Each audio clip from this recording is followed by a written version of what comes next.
Okay, so we've all heard it. Debt is bad. And this is something that I've heard my entire life and I've experienced in my entire life because when I was first getting to know about money and how it works, I had my first credit card. I remember it was like a $500 limit. And when I got that card, I want to say I was a freshman or sophomore in college. I thought, oh my God, this is amazing. I've got access to this money.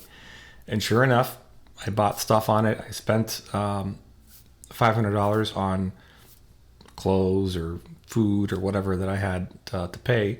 And all of a sudden, I've got this debt that I had to pay back. And that's how you learn about how to deal with debt when you're younger. But as you grow older, you have to really think about, is debt good or bad? Now, we've learned in school, maybe through our parents or through home that, or some experience like I just told you, that debt is bad. Now, the sentiment I think is good because people want to help others, and people that don't know how to manage their money, debt probably is not a good thing. But if you have some financial sense about you and you can manage money in a different way, debt can really be very, very powerful and very positive. So I want to talk about that today. Now, there's two sides of this argument, and you'll see this all over the internet. One, you'll hear one crowd saying, debt is completely bad. You should avoid it at all costs, pay it all off, be, debt free. I think of people like Dave Ramsey who talk a lot about how debt is not something that you want to have. And then on the other side, you've got people say like Robert Kiyosaki, who's a successful real estate investor who constantly talks about how debt is good and it helps you grow your wealth. So which side is right? Well, here we're going to talk about what I think is the right way to think of this. Let's start with defining what good debt and bad debt is. Now, good debt, in my opinion, is debt that's used to buy assets that increase your net worth. They're also, debt is used to buy things that increase value in the future. Bad debt is buying things that reduce your net worth or things that reduce in value over time. So let's look at some examples of this. So on the good debt side, debt that's used to buy assets that increase in worth. A great example I think, is buying a rental property, be that a home or a duplex or multifamily, apartment complex, whatever it might be. What you're doing is you're buying an asset with usually a lot of debt, but that debt is being paid off by your tenants, by your residents on the property. And that property hopefully is appreciating over time. The mortgage is getting paid down. And over a number of years, that really is substantial, what it can do for your financial future. So I would say that is an example of good debt. Another example of good debt, and this is probably a little bit controversial because I know some people disagree with me on this, but I believe that spending money on your education is a form of good debt. And I don't mean spending money on your college course, or although that may be just fine if that's really what you want, if your career really aligns with that. But for most people, their interests and their goals in life don't necessarily align to what college teaches you. It's really more about getting more specialized courses, specialized training that you can find online or through experts. I even believe in things like investing in joining masterminds where you get to be with other people that are successful in whatever area you want to be in is a really great way to help jumpstart your success, and I think is a good use of debt. Now, what are some examples of bad debt? So, there's the obvious ones like credit cards. Typically, when you use a credit card, you're buying something that's typically disposable or something that runs, whose value drops over time. I'm thinking of like the brand new state-of-the-art, $3,000 LCD TV with this great technology that's just come out. That is just going to reduce in value, and there's no other way to put it. It's just the way it is. Clothes, things. Now, granted, some of these things are required to live, right? But do you need to put yourself in debt to pay for these things? A controversial one is, what about owning your own home and paying your mortgage for that? Is that mortgage considered good debt or bad debt? In my opinion, personal home mortgage is considered good debt. Why do I think that? Because you have to live somewhere regardless, whether it's an apartment or it's a home or a condo or whatever. You need somewhere to live. And if you're going to pick somewhere to live, pick somewhere where you own it, even if you have to pay a mortgage.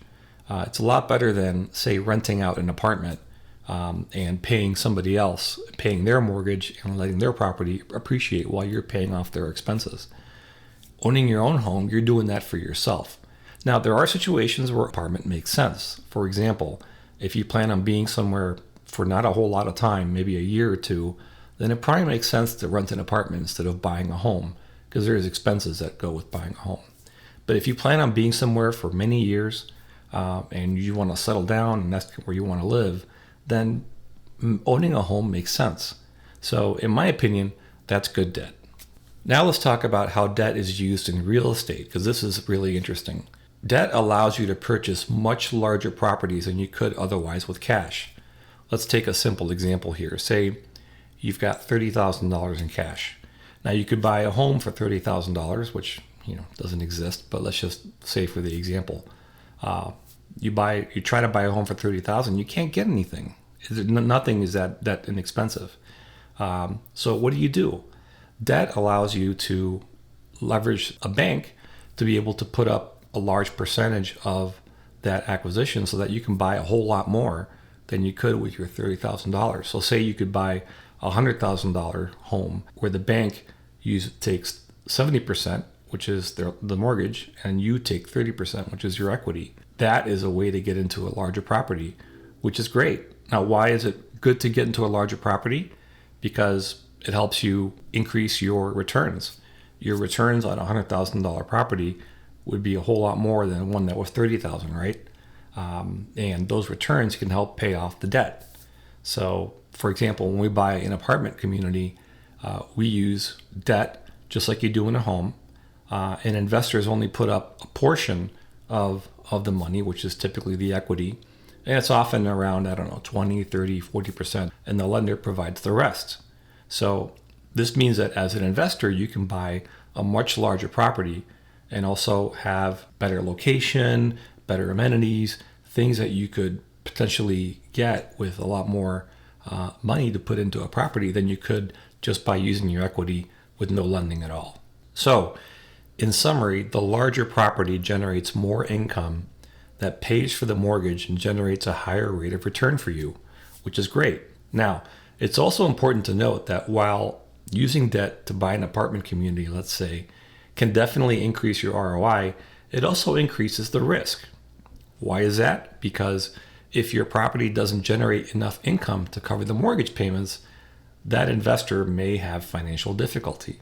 Now, if you're buying a property the right way and it's cash flowing, which means there's more money coming in than going out, then you can do well. But it takes somebody some practice and getting to know what you're doing, which is why it's always helpful to work with an experienced investor. So it's important that if, say, you're buying a single family home or all the way up to partnering with a team to invest in the purchase of an apartment complex, that it's clear what the revenue is going to be and what the debt is going to be, what the expenses are going to be, and see what the income that the property generates at the end. It's important to know that because that's really in essence what the whole business plan is and what the business case is to buy that property. So, and for those of you investing with a syndicator or a real estate investor, it's really important to make sure the general partnership team is experienced and has a good track record, because that is critical. Their experience is what's going to take an investment and really make it hit the goals that they say they're going to hit. And the more experience and the more knowledge that group has, the better. So I hope this video helped a little bit to understand what good debt and bad debt is. Again, there certainly are things about debt that you want to avoid, but in general, but I believe that debt can be a real powerful tool to increase your net worth over time, and that is through real estate investing. I hope you enjoyed this video and learned a little bit more about what good debt is versus bad debt. What do you think? Put it in the comments below and let me know. Thanks.